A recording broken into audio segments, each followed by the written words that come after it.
Hello दोस्तों, स्वागत है आपका हमारे YouTube चैनल के इस वीडियो में। दोस्तों आज हम बात करने वाले हैं 10th क्लास के 100 नंबर वाले हिंदी का गोदली भाग 2 काव्य खंड चैप्टर नंबर 3 अति सुदोष स्नेह को मारक है, जिसका हम top most highlighted VBI objective questions के बारे में बात करेंगे, जो इस बार के बिहार बोर्ड के फाइनल एग्ज़ाम के दृष्टिकोण से काफ़ी महत्वपूर्ण है। और यह बात मैं सारे वीडियो में चर्चा करता हूं कि बिहार बोर्ड ज़्यादातर शॉर्ट क्वेश्चन और हाईलाइटेड क्वेश्चन जो पिछले बार पूछा जा चुका हो वही ज़्यादातर उठाते हैं। मतलब 100 ऑब्जेक्टिव में से आपको 60 ऑब्जेक्टिव 55 ऑब्जेक्टिव ऐसे मिल जाएंगे जो कभी न कभी पूछा ही गया है। तो हमने वैसा ही ऑब्जेक्टिव क्वेश्चंस इस वीडियो में लेकर आए हैं। तो दोस्तों चलिए बिना समय गवाए क्वेश्चन की ओर बढ़ते हैं। और अगर आप हमारे चैनल पे पहली बार आए हैं तो प्लीज़ हमारे चैनल को सब्सक्राइब करके वीडियो पसंद आए तो एंड में लाइक करना ना भूलेंगे। ठीक है दोस्तों, चलिए क्वेश्चन की ओर बढ़ते हैं। सबसे पहला हमारा क्वेश्चन है, अति सुदोष स्नेह को मारक है शीर्षक सवैया किसकी रचना है? अति सुदोष स्नेह को मारक है शीर्षक सवैया किसकी रचना है? यह क्वेश्चन 2021 में पूछा गया है। ठीक है, ऑप्शन नंबर ए इस क्वेश्चन का होगा Ras Khan, option number B Ghananand, option number C Guru Nanak और ऑप्शन नंबर डी मती राम। ठीक है दोस्तों, तो हमारा क्वेश्चन जो है कि अति सुदोष स्नेह को मारक है शीर्षक सवैया किसकी रचना है? तो इस क्वेश्चन का जो आपका राइट आंसर होगा वो होगा आपका ऑप्शन नंबर बी घनानंद। ठीक है, अति सुदोष स्नेह को मारक है शीर्षक सवैया घनानंद की रचना है। तो ऑप्शन नंबर बी जो है इस क्वेश्चन का राइट आंसर हो जाएगा। इस बात को आप ध्यान रखिएगा। दोस्तों अभी टाइम है काफ़ी, 2-3 महीना बहुत होता है स्मार्ट क्लास के लिए, तो अभी सिर्फ अभी देखते जाइए। जब 1 महीना चलेगा तो भौकाल क्लास भी चलेगा। आप हमारे चैनल को सब्सक्राइब करके रखिएगा। चलिए अगला क्वेश्चन हमारा कहता है, अति सुदोष स्नेह को मारक है जहाँ नीकू सयानप वाका नहीं, यह पंक्ति किस कवि की है?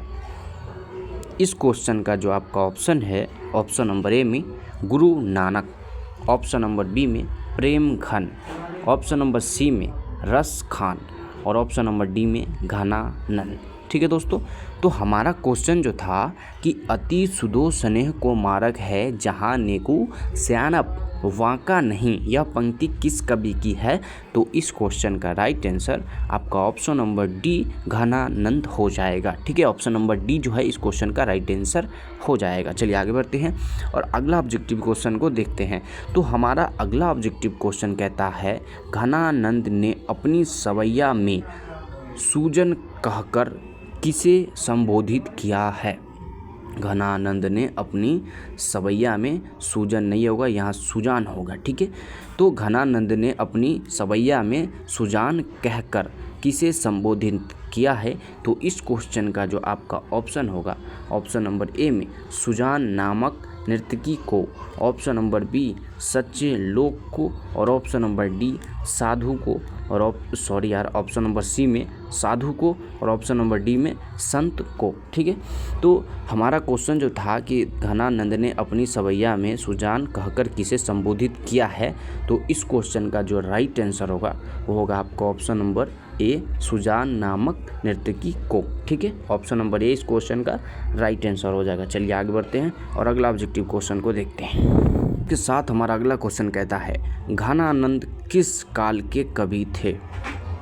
घनानंद किस काल के कवि थे? इस क्वेश्चन का जो आपका ऑप्शन होगा, ऑप्शन नंबर ए भक्ति काल के, ऑप्शन नंबर बी आदि काल के और ऑप्शन नंबर सी रीति काल के और ऑप्शन नंबर डी आधुनिक काल के। वीडियो के सारे क्वेश्चंस हाईलाइटेड और VBI है, सिर्फ इस चैप्टर के लिए है, बिहार बोर्ड के दृष्टिकोण से नहीं है। ठीक है, बिहार बोर्ड के हिसाब से कौन VBI है, बहुत कम क्वेश्चन हम आपको देंगे जो वहाँ टकरा जाएगा। ठीक है ना, तो ऐसा वो 1 महीना जब स्मार्ट क्लास चालू होगा तब हम आप लोगों को बताएंगे। ठीक है, तो हमारा क्वेश्चन जो था कि घनानंद किस काल के कवि थे, तो इस क्वेश्चन का जो आपका राइट आंसर होगा वो होगा आपका ऑप्शन नंबर सी रीति काल के। ठीक है, ऑप्शन नंबर सी इस क्वेश्चन का राइट आंसर हो जाएगा। घनानंद रीति काल के कवि थे। ठीक है दोस्तों, चलिए आगे बढ़ते हैं और अगला ऑब्जेक्टिव क्वेश्चन को देखते हैं। हम आपसे ना ही 10th क्लास में एक भी रुपया किसी भी तरह से वसूलेंगे और ना ही 12th क्लास में आपसे एक भी रुपया वसूलेंगे, समझे। आप 10th क्लास में हमसे जुड़ जाइए, 12th क्लास में भी हम आपके काफ़ी हेल्पफुल रहेंगे। दोस्तों, ज़िंदगी में हर इंसान को मोटिवेशन की ज़रूरी होता है, ठीक है। तो आप हमें सब्सक्राइब करेंगे तो हमारा मोटिवेशन बढ़ेगा और हम आपको अच्छे पढ़ाएंगे, अच्छे समझाएंगे तो आपका मोटिवेशन बढ़ेगा। अगला क्वेश्चन हमारा आ गया है, घनानंद किस काव्य धारा के श्रेष्ठ कवि थे, ठीक है। घनानंद किस काव्य धारा के श्रेष्ठ कवि थे। ऑप्शन नंबर ए रीतिवध, ऑप्शन नंबर बी में रीतिमुक्त, ऑप्शन नंबर सी में रीति सिद्ध और ऑप्शन नंबर डी में इनमें से कोई नहीं, ठीक है। तो हमारा जो क्वेश्चन है कि घनानंद किस काव्य धारा के श्रेष्ठ कवि थे, तो इस क्वेश्चन का जो आपका राइट आंसर होगा वो होगा आपका ऑप्शन नंबर बी रीति मुक्त धारा के, ठीक है। ऑप्शन नंबर बी जो है इस क्वेश्चन का राइट आंसर हो जाएगा। घनानंद रीति मुक्त धारा के श्रेष्ठ कवि थे, ऑप्शन नंबर बी, ठीक है। चलिए आगे बढ़ते हैं। अगला ऑब्जेक्टिव क्वेश्चन हमारा कहता है, घनानंद किस भाषा के कवि हैं। 18 और 21 में भी ये पूछा गया है। और दोस्तों, हमारा पढ़ाने का स्टाइल और ऐसा बोर्ड्स बनाकर कोई भी यूट्यूबर नहीं बताता है, तो आप हमें बताएं कि हमारा वीडियो आपको कैसा लगता है, समझ में आता है, इजी लगता है और सुनने में भी अच्छा लगता है कि नहीं, ठीक है। आप हमें कमेंट करके ज़रूर बताएंगे, ठीक है। तो हमारा क्वेश्चन जो है कि घनानंद किस भाषा के कवि है।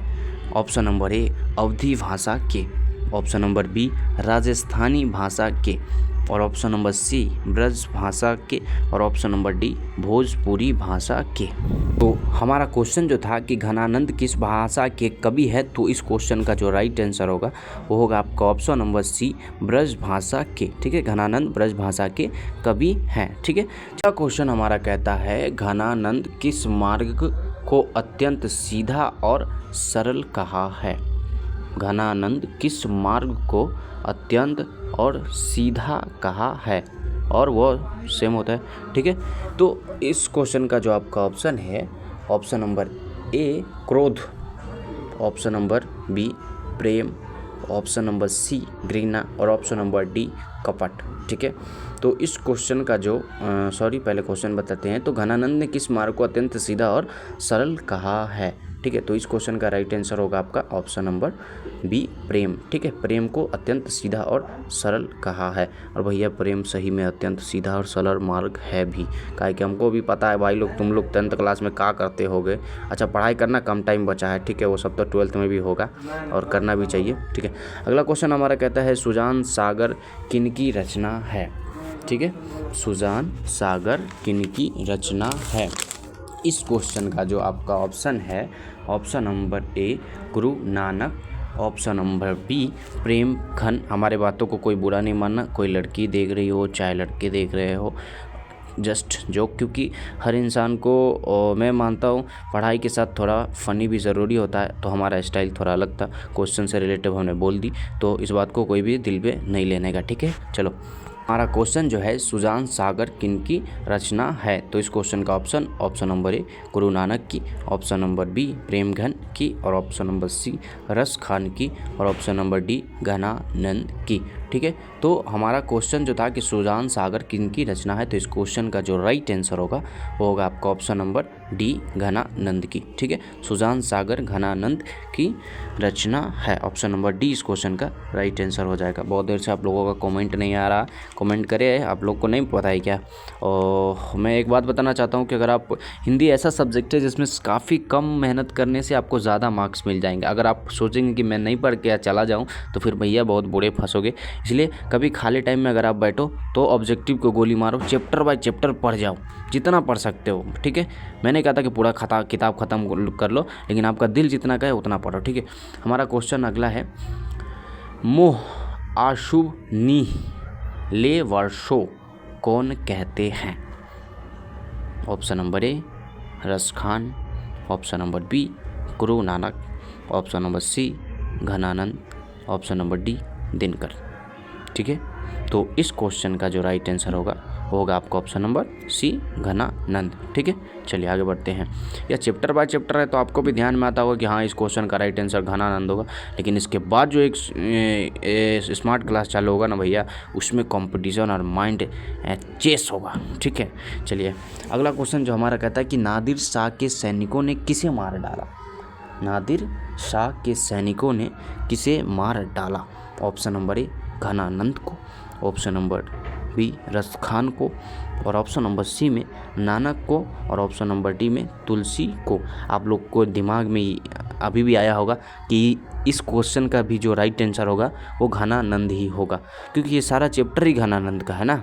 अगर यह सवाल आपके दिमाग में आया होगा तो बिल्कुल सही आया है, क्योंकि नादिर शाह के सैनिकों ने घनानंद जी को ही मार डाले थे। ऑप्शन नंबर ए इस क्वेश्चन का राइट आंसर होगा। नादिर शाह के सैनिकों ने घनानंद को मार डाला था। किसको मार डाला? घनानंद को मार डाला। ठीक है, चलिए आगे बढ़ते हैं और अगला ऑब्जेक्टिव क्वेश्चन को हम देखते हैं। ठीक है, अगला ऑब्जेक्टिव क्वेश्चन जो हमारा होगा वो होगा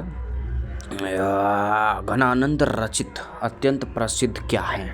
ठीक है, घनानंद रचित अत्यंत प्रसिद्ध क्या है। ठीक है, इस क्वेश्चन का जो आपका ऑप्शन है, ऑप्शन नंबर ए संगीत, ऑप्शन नंबर बी नृत्य, ऑप्शन नंबर सी नाट्यम, और ऑप्शन नंबर डी सवैया और घनाक्षरी। ठीक है, तो मैं एक बात कहना चाहता हूँ कि आप लोग 10th करोगे तो खाली टाइम 3 महीना जब बचेगा ना, तो हम लोग कहते हैं आप लोग भी कोई यूट्यूब चैनल्स खोलना और 3 महीने तक मेहनत करना। जो भी आप जिस चीज़ में इंटरेस्टेड है उसमें खोल के आप लोग यूट्यूब चैनल पे मेहनत करना, क्योंकि यह एक साइड में इसे रख के करेंगे तो ग्रो हो गया तो समझ जाइए थोड़ा मोड़ा बेनिफिट, और यह अच्छा प्लेटफॉर्म है। तो आप लोग भी एक चैनल्स बनाना और जिसमें इंटरेस्टेड है उसमें काम करना। और चैनल से रिलेटिव अगर कुछ सीखना है तो हमारा दूसरा चैनल्स है जिसमें मैं यूट्यूब पे काम करने का बताता हूं और सारे फ्यूचर को ऑन करने का बताता हूं, जिसका लिंक जो है हम आपको डिस्क्रिप्शन में दे देंगे। आप उस चैनल पे जाके हमारे वीडियोस को देख लेंगे, लेकिन अभी नहीं, अभी कतई नहीं देखना। ठीक है, सब्सक्राइब कर सकते हो लेकिन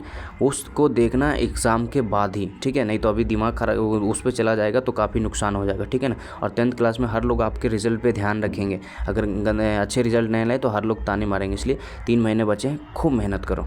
चलो, हमारा क्वेश्चन जो है कि घनानंद रचित अत्यंत प्रसिद्ध क्या है, तो इस क्वेश्चन का जो राइट आंसर होगा वो होगा सवैया और घनाक्षरी। ठीक है, ऑप्शन नंबर डी जो है इस क्वेश्चन का राइट आंसर हो जाएगा, सवैया और घनाक्षरी अत्यंत रचित घनानंद रचित अत्यंत प्रसिद्ध क्या है, सवैया और घनाक्षरी। ठीक है दोस्तों, चलिए आगे बढ़ते हैं और अगला ऑब्जेक्टिव क्वेश्चंस को देखते हैं। अभी इतने सारे टाइम ले रहे हैं ना, लेकिन जब स्मार्ट क्लास होगा तो 5 मिनट में कम से कम 150-200 ऑब्जेक्टिव बता देंगे। अगला क्वेश्चन कहता है विरह लीला किनकी रचना है। विरह लीला किनकी रचना है, इस क्वेश्चंस और इस वीडियो का, इस चैप्टर का शायद VVI में लास्ट ऑब्जेक्टिव क्वेश्चंस। विरह लीला किनकी रचना है।